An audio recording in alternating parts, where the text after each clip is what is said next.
extreme weather is no longer extreme.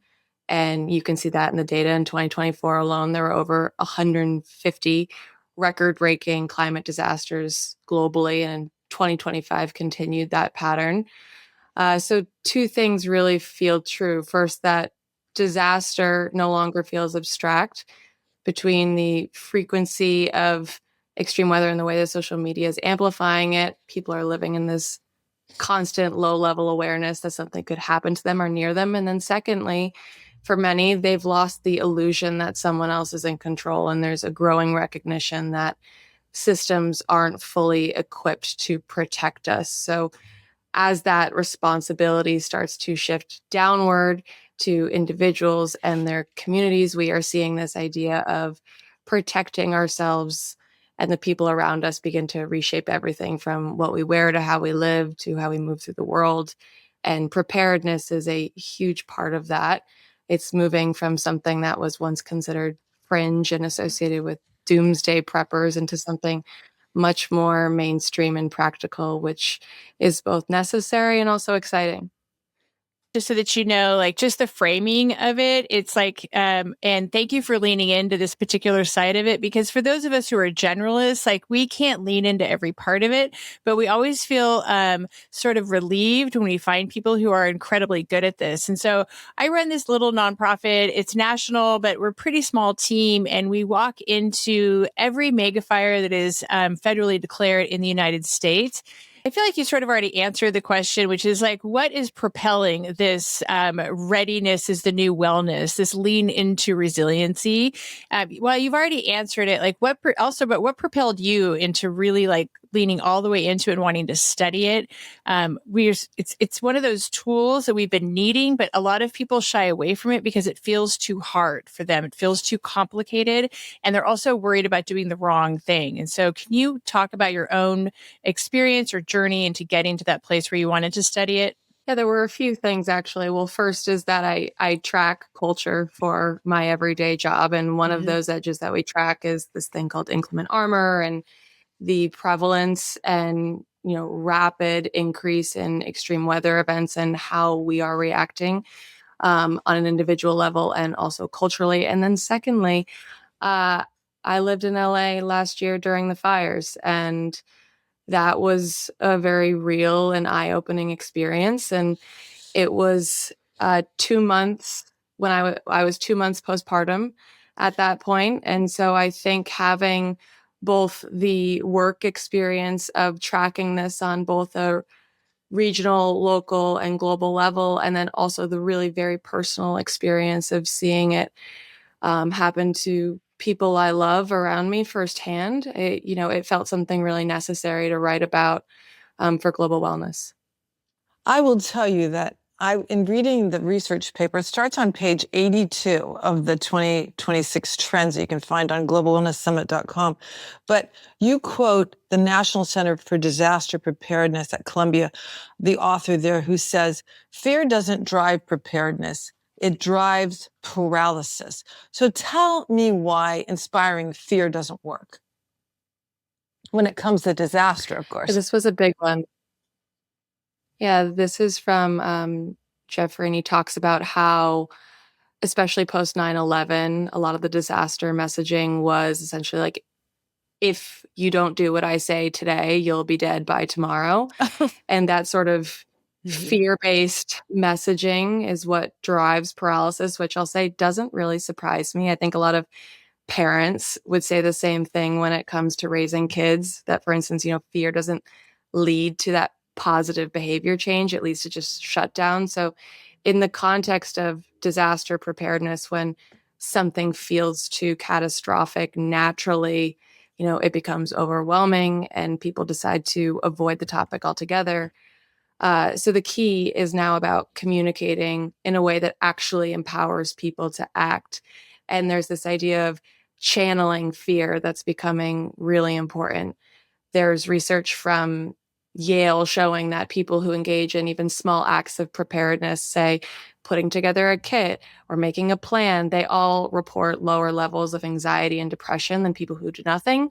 So it's less about eliminating fear altogether, but rather giving people actions that they can take and actually move through the situation.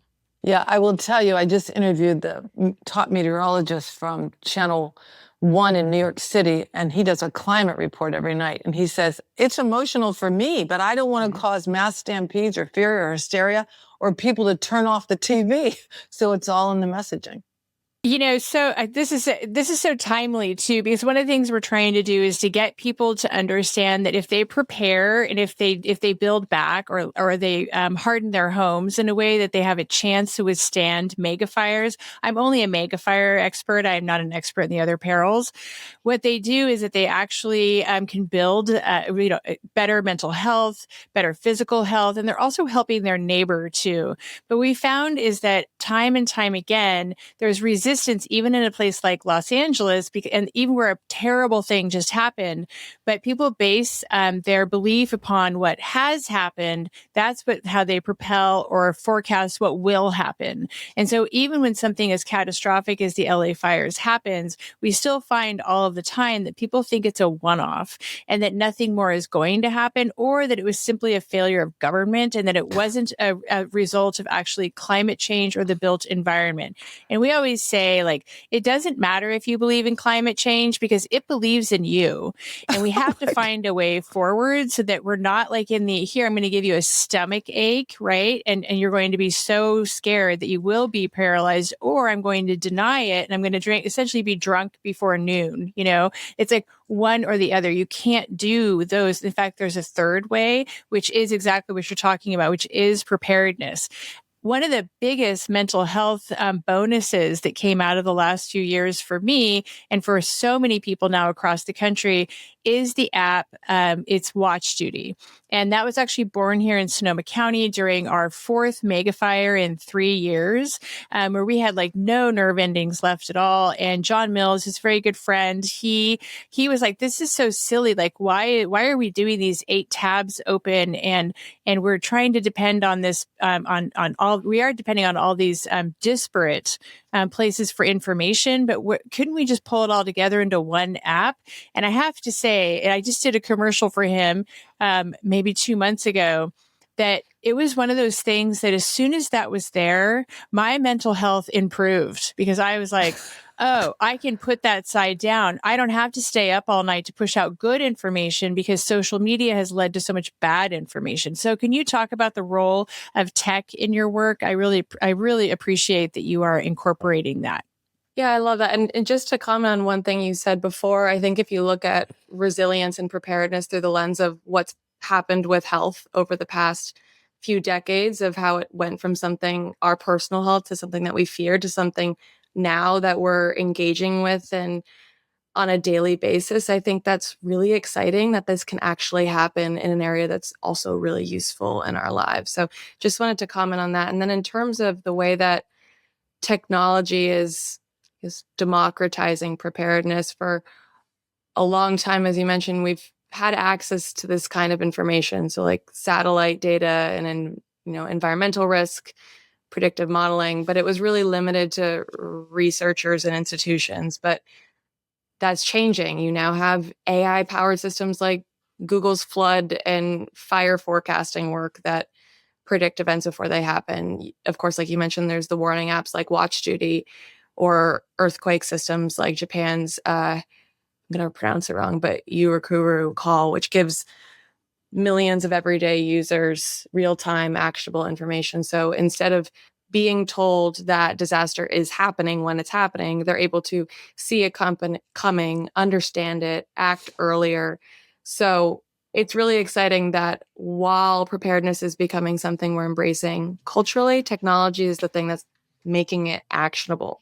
Yeah, and I will tell you, Cecelia, tech is one thing, but I love that, of course, Japan is a leader, but the thing they're doing, Disaster Preparedness Day, and you also talk about social media influencers that are incorporating preparedness into their posts. You call these people preppers, which I think is so fun.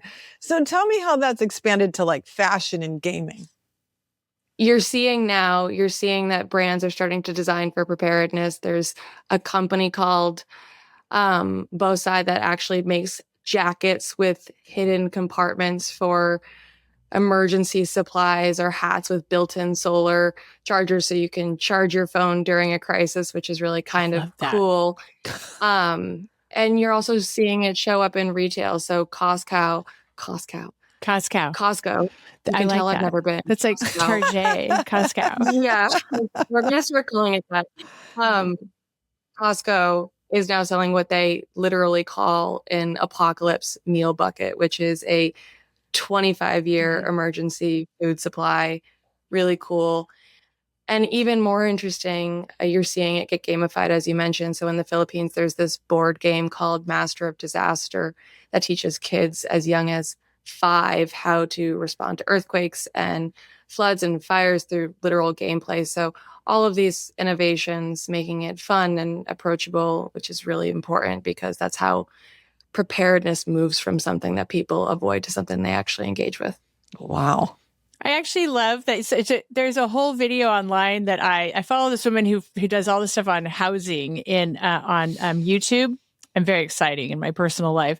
And I was like, oh, look, Kirsten Dirksen is her name. And I was like, oh, a prepper? And now I'm interested. Now I just don't think that they're a little nuts. Now I'm like, how can I be a little bit of a prepper? And in fact, the first 2 podcasts that I ever released were with my friend Josh Farrell, who is very much a prepper. So, and that was years ago. But I was curious on this one episode of YouTube, and then I realized it was John Mills. It was an episode on him from Watch Duty, and they actually characterize him as a prepper because he does have a lot of self-sustaining systems on his land.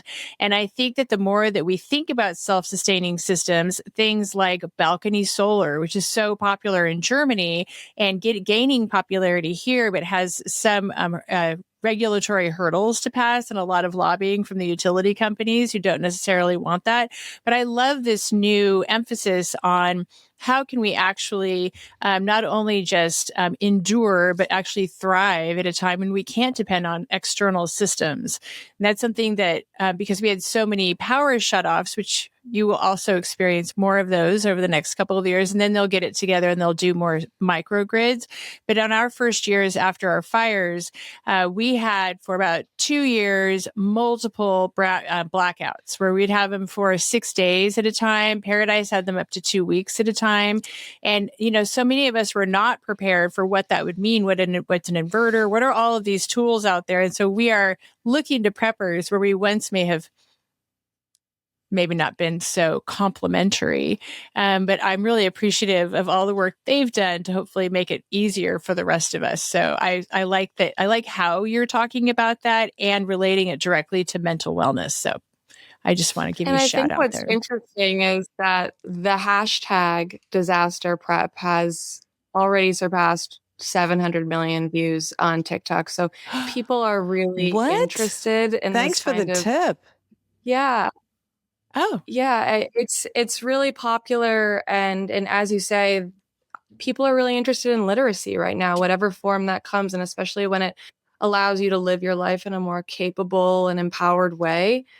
That's great, and it's useful information. There's so much of scrolling that is not useful content that you're consuming, and to think about actually spending that time on your phone doing something that's going to help you in a time of need, I think people are drawn to that.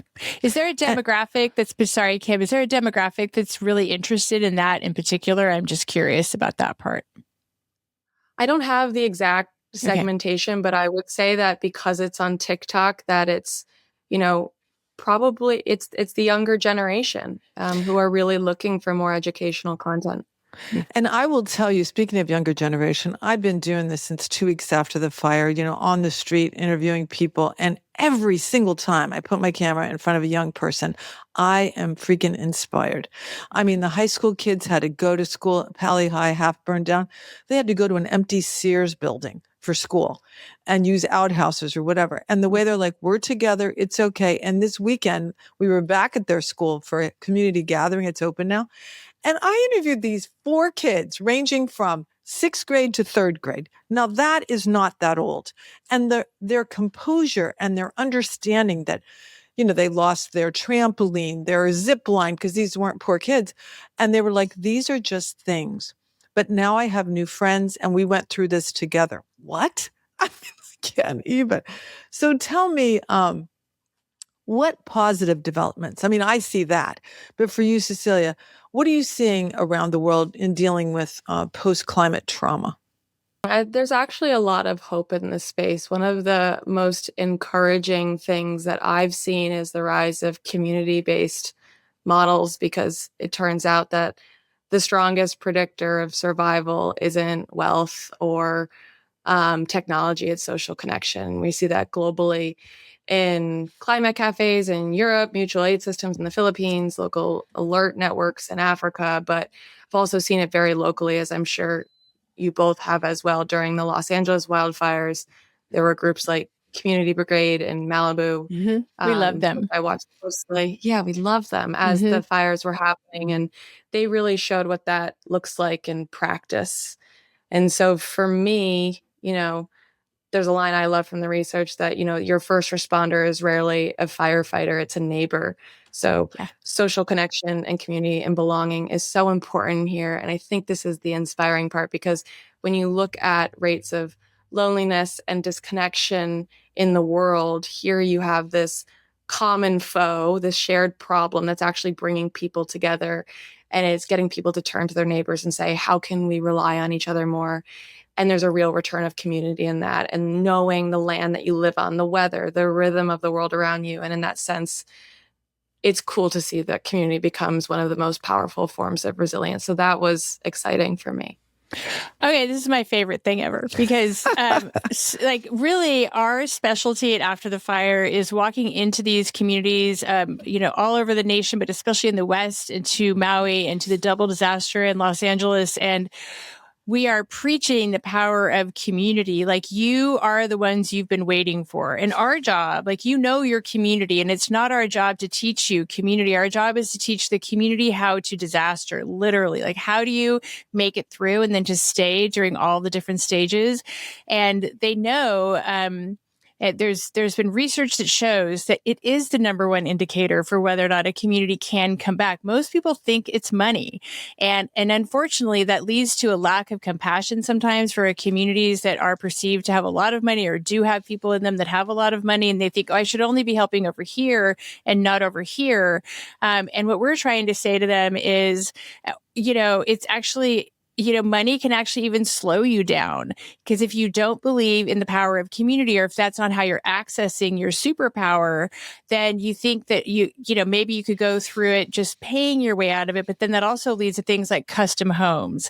It can also lead to other things like not communicating well with your neighbors. And so one of the programs that we bring to every community when it's appropriate, Maui didn't need it in the same way, which is Block Captains. And Block Captains is really just a way of organizing communities. It's really basic. It's not genius at all, but it really works. And so we saw it work so well here in Sonoma County that when it's appropriate, we take it to other communities and we show them, and then we support them on how to set it up. And it's really a wonderful thing to watch, because communities that were even not that close before, when they come out of it and they're walking through it, they never feel closer or more attached to their people and their place.